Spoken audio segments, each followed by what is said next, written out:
January 1985, in the south of Russia, at the foothills of the Caucasus Mountains, there stood a city called Grozny. Once, it was one of the most beautiful and prosperous cities in the Soviet Union, but now it had become a living nightmare. The sky roared with warplanes, explosions echoed without end, burning tanks, the streets. Every building looked like a hollow skeleton, staring back with emptiness and death. This, the Battle of Grozny, the most brutal chapter of the First Chechen War. On one side Russia, a nuclear superpower. On the other, a small nation, the Chechens. It was a modern-day David versus Goliath. The result shocked the world. Russia lost, so the question is, how did this happen?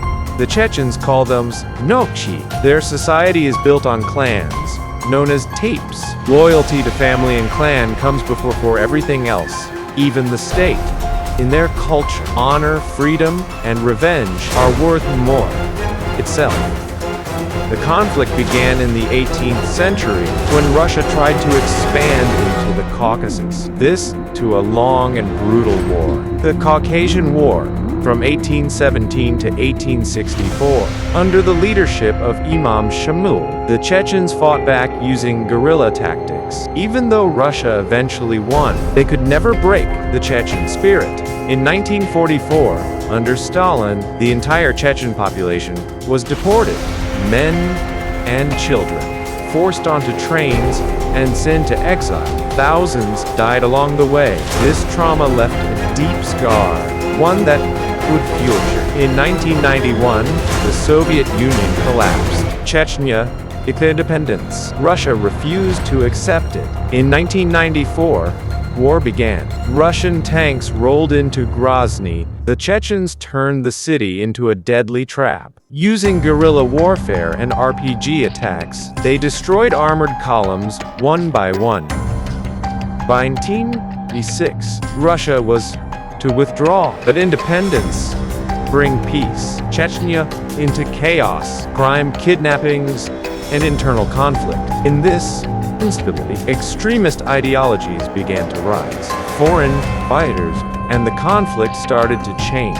In 1999, a series of bombings in Russia created fear across the country. This is when Vladimir Putin rose to power. He promised, 1. To eliminate terrorism completely. In October 99, Russia launched a second invasion.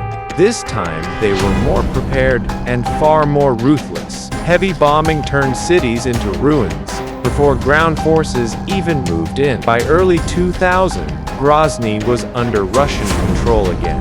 But this time, Russia changed its strategy. Instead of Chechens, they used Chechens to fight Chechens. This policy became known as Chechenization. A key emerged. Ramzan Kadyrov. Once a rebel, he switched sides and supported Moscow. His forces began hunting down insurgents with brutal efficiency. After his death in 2004, his took over. Ramzan Kadyrov. Under his rule, Chechnya, modern buildings, grand mosques, luxury streets, every peaceful. Bind image was fear. Opposition crushed. Critics feared. Human rights abuses became common. Today, Grozny looks like a modern city. Clean streets, bright lights, new skyscrapers. But this peace comes cost. It is not freedom. It is control.